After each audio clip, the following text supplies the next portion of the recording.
បងប្អូនទាំងអស់គ្នាគិតទៅបើ AI ពិតជាមិនធម្មតាណាអាចបង្កើតជាវីដេអូទៅតាមបាទអ្វីដែលបងប្អូនចង់បាន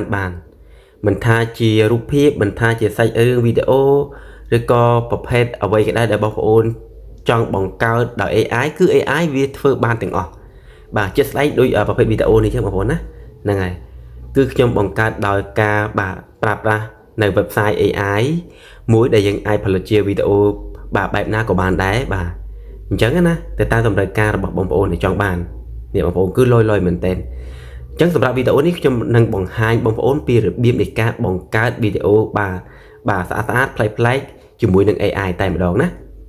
អូខេអញ្ចឹងសម្រាប់បងប្អូនដែលចង់បង្កើតបាទវីដេអូ AI ប្លែកស្អាតដូចដែលខ្ញុំបង្ហាញអំបញ្ញមិញបងប្អូនគ្នាត្រូវតែមានកម្មវិធី2ទី1បងប្អូនត្រូវតែមានបាទកម្មវិធី Google Chrome បាទឬក៏ Chrome អញ្ចឹងណាទី2គឺ Google Translate Google Translate គឺជាកម្មវិធីមួយបកប្រែងាយស្រួលសម្រាប់បងប្អូនសរសេរ from ឬក៏បាទសរសេរជាភាសាខ្មែរប្រែទៅជាភាសាបរទេសអញ្ចឹងណាឬក៏ជាភាសាបរទេសមកខ្មែរអញ្ចឹងទៅអូខេអញ្ចឹងខ្ញុំចូលមកកាន់បាទ Google Chrome ហើយបងប្អូនវាយ website មួយបាទដែលមានឈ្មោះថា Google បាទ AI Studio website មួយហ្នឹងដើម្បីយើងចូលទៅកាន់ website មួយហ្នឹងបង្កើតជាបាទវីដេអូ AI តែម្ដងអញ្ចឹងបងប្អូនវាយមក Google AI Studio search ហើយបន្តមកទៀតបាទបងប្អូនទាំងគ្នាបាទធ្វើការចុចកន្លែងនេះបាទ website ខាងលើហ្នឹងវាដាក់ថាបាទ Google AI Studio ហ្នឹងបាទចុចពីលើវាម្ដងទៀតមកអូខេចុះបើសិនជាមកដល់កន្លែងនេះបងប្អូនអត់តន់ធ្វើការបាទ sign in ឬក៏ log in ជាមួយនឹង Gmail ទេបងប្អូនធ្វើការ log in មកណាជាដោយសារតែ website មួយនេះខ្ញុំបានធ្វើការ log in ជាមួយនឹង Gmail ហើយអញ្ចឹងវាចេញបែបនេះអូខេហើយបន្តមកទៀតបាទបងប្អូនទាំងគ្នាចុចតាមខ្ញុំមកណាហ្នឹងហើយបាទចុចកន្លែងនេះមកនេះកន្លែងសញ្ញានេះកន្លែងរូបថតហ្នឹងអញ្ចឹងវាមានពាក្យថាបាទ generate media ហើយបន្តមកទៀតបងប្អូនចុចកន្លែងនេះចុចកន្លែងពាក្យថា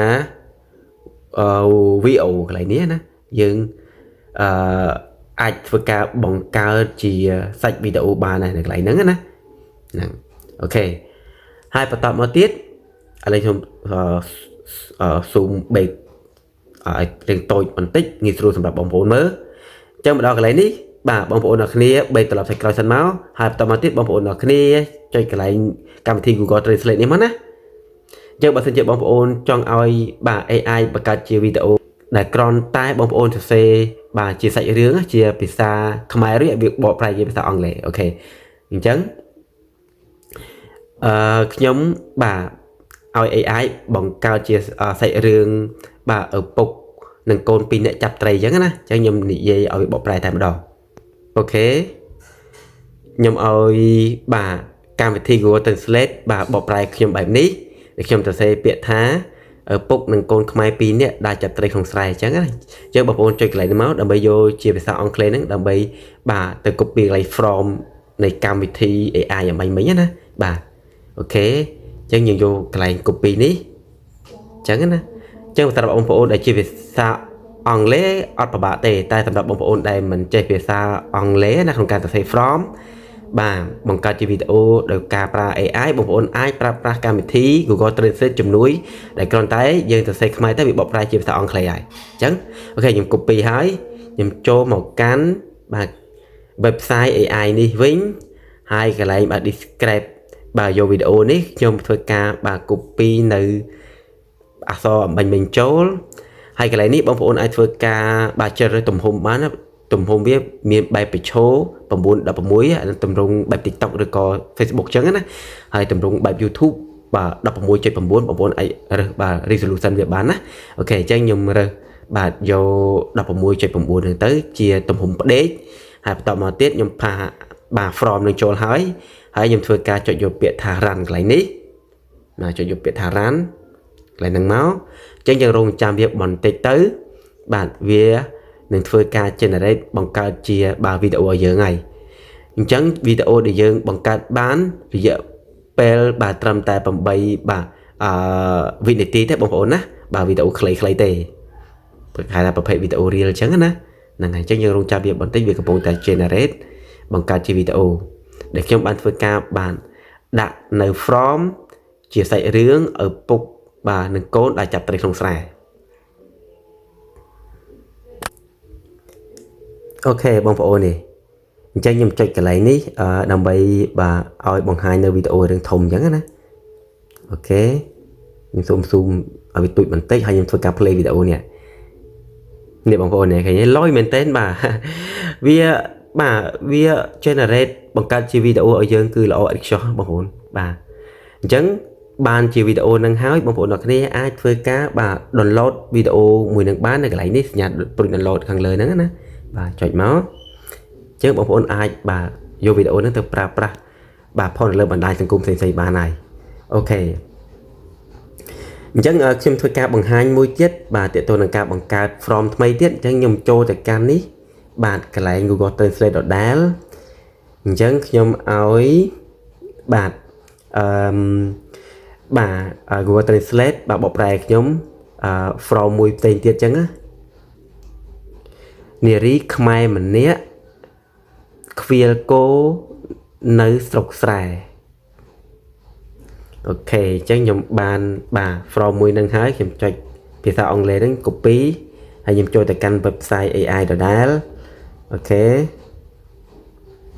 ហើយខ្ញុំធ្វើការបានលុបអាច from ចាស់នេះចេញហើយយើងធ្វើការ copy from ថ្មីណានេះបងប្អូនហើយបន្តមកទៀតខ្ញុំចុចយកពាក្យថា run ចាឥឡូវវាកំពុងតែ generate ដែរចាំមើលយើងចាំមើលបន្តិចទៀតវា generate វីដេអូបែបម៉េចបាទបងប្អូនអ្នកគ្នាបាទតាមដានទាំងអស់គ្នាណាអូខេនេះលទ្ធផលដែលយើងទទួលបានខ្ញុំសូមស៊ូមឲ្យបងប្អូនមើលធំបន្តិចណាហ្នឹងហើយខ្ញុំចុចកន្លែងនេះដើម្បីបង្ហាញvềរឿងធំចឹងខ្ញុំចុច play វីដេអូឲ្យបងប្អូនមើលនេះបងប្អូនបាទលយមែនតើបងប្អូនអ្នកឃើញទេបាទមិនតើសើមិនបានទេណាគឺគ្រប់បែបយ៉ាងទាំងអស់គឺយើងអាចឲ្យ AI បាទផលិតជាវីដេអូឲ្យយើងបានបាទហ្នឹងហើយឃើញទេលយបងប្អូនបាទផលិតដោយ AI ណាបងប្អូនអញ្ចឹងខ្ញុំចង់បានវីដេអូមួយហ្នឹងបាទឬក៏បងប្អូនចង់បានវីដេអូមួយហ្នឹងចុចកន្លែងសញ្ញា download នេះបាទរួចជាការស្រេចចុច download មកអូខេតោះយើងមុំទៅមើលវីដេអូ download នៅក្នុងបាទទូរស័ព្ទដៃរបស់យើងតែម្ដងដែលយើងធ្វើការ download ណាអូខេនៅកន្លែង gallery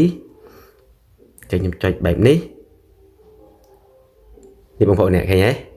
ចឹងបងប្អូនអាចធ្វើការយកទៅកាត់តដាក់សំឡេងអីឬក៏ដាក់ភ្លេងអីបង្ហោះនៅលើបាទ YouTube TikTok ឬក៏បាទ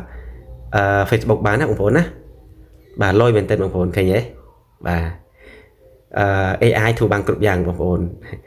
អញ្ចឹងវីដេអូនេះគឺមានតែប៉ុណ្្នឹងបងប្អូនណាពីរបៀបនៃការផលិតវីដេអូ AI អញ្ចឹងខ្ញុំបង្ហាញតែប៉ុណ្្នឹងទេបើសិនជាបងប្អូនមានសំណួរឬក៏មានចម្ងល់អ្វីផ្សេងអាចធ្វើការ comment នៅក្រោមវីដេអូរបស់ខ្ញុំបានណាហើយខ្ញុំនឹងធ្វើការបាទ reply ចំពោះសំណួររបស់បងប្អូន